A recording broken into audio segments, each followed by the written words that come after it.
Hello everyone. आज के इस लेक्चर में हम लोग स्टार्ट करने वाले हैं स्विच स्टेटमेंट को कि किस तरह हम लोग स्विच स्टेटमेंट को इफ़ एल्स की तरह यूटिलाइज कर सकते हैं और कैसे ये रिलेट करती हैं।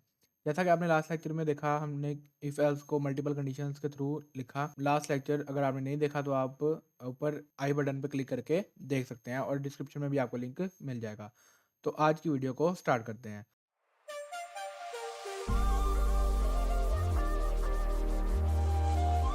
तो सबसे पहले अगर हम लोग स्विच स्टेटमेंट की बात करें तो स्विच स्टेटमेंट बेसिकली क्या होती है। स्विच स्टेटमेंट एक ऐसी स्टेटमेंट को हम कहते हैं जो कि इफ एल्स की तरह ही डिफरेंट कंडीशंस के ऊपर काम करती है। लाइक इफ एल्स के अंदर जैसे हमने ग्रेड सिस्टम को डिस्कस किया लास्ट लेक्चर में, इसी तरह अगर हम स्विच के अंदर उसको देखें तो जैसे इफ एल्स के अंदर हम लोग एल्स इफ करके डिफरेंट कंडीशंस लिख रहे थे, इसी तरह स्विच के अंदर हम लोग डिफरेंट केसेस को डील करते हैं।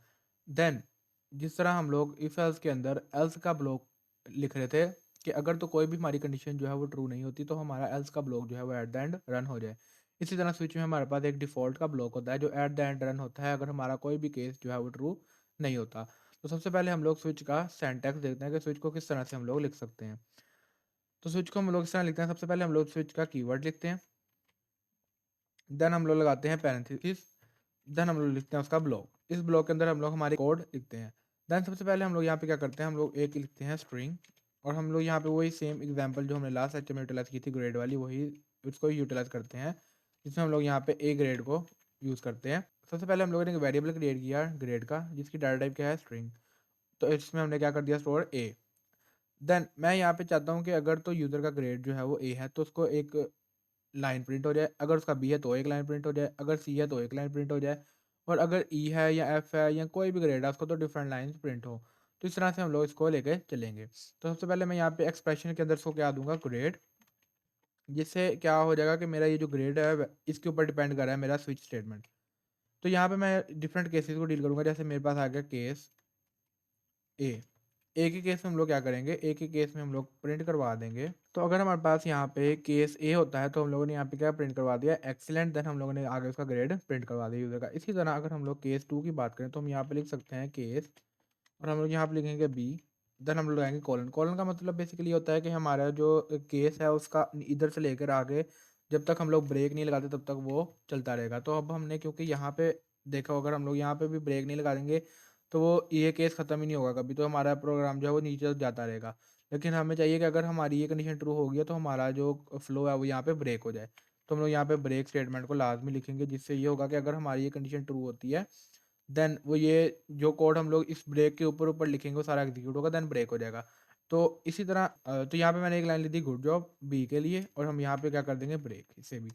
देन हम लोग केस नंबर 3 लिखेंगे सी के लिए, और देन हम यहाँ पे क्या लिख देंगे, ये स्टेटमेंट इसके लिए। देन यहाँ पे हम लोग कर देंगे ब्रेक, और हमने सी के लिए भी कर दिया। अब हम चाहते हैं कि लास्ट पे जो भी हमारे पास आता है केस इसके अलावा वो हम लोग डिफ़ॉल्ट में लिख दें। मतलब इसके इन ग्रेड्स के अलावा कोई और ग्रेड है तो उसके लिए एक स्पेसिफिक स्टेटमेंट जो है वो प्रिंट हो जाए। तो हम लोग यहाँ पे लिखेंगे डिफ़ॉल्ट।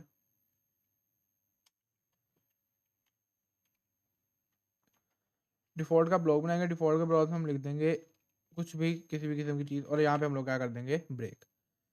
तो ये हम लोगों ने एक स्विच स्टेटमेंट लिखी जिसके अंदर हम लोगों ने सबसे पहले क्या किया, हम लोगों ने एक स्विच स्टेटमेंट लिखी। जैसे हम लोग वहाँ पे इफ़ कंडीशन लगाते थे सबसे पहले, ठीक है। यहाँ पे हमने लिख दिया ग्रेड, ठीक है।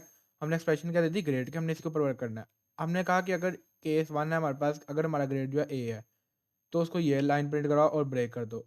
दूसरा केस है तो ये लाइन प्रिंट करवाओ ब्रेक कर दो। तीसरा केस ये है तो ये लाइन प्रिंट करवाओ ब्रेक कर दो। अगर इन तीनों में से कोई केस नहीं है, डिफरेंट केस है, तो उसके लिए एक डिफ़ॉल्ट स्टेटमेंट क्या करो, प्रिंट कर दो। तो अगर मैं इस प्रोग्राम को रन करूँ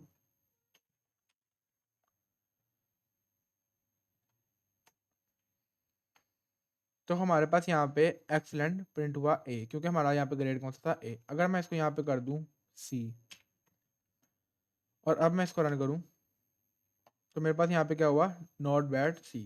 तो यहाँ पे मेरे पास ये लाइन प्रिंट हुई और ब्रेक हो गया। इसी तरह अगर मैं यहाँ पे लिख देता हूँ कोई डिफरेंट ग्रेड, इन तीनों के अलावा कोई डिफरेंट ग्रेड लिख देता हूँ और मैं इसको रन करता हूँ,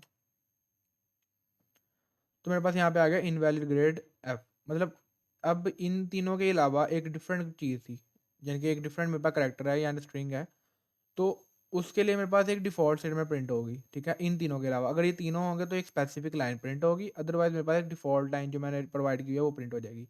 ये सिमिलर ही हमारे पास इफ एल्स की तरह वर्क करता है स्विच स्टेटमेंट के अंदर। तो यही था हम आज का हमारा लेक्चर जिसमें हमने स्विच स्टेटमेंट को अंडरस्टैंड किया। तो अगर आपका कोई क्वेश्चन हो इसके बारे में आप कमेंट सेक्शन में पूछ सकते हैं। तो मैं मिलता हूँ आपसे अगली वीडियो में।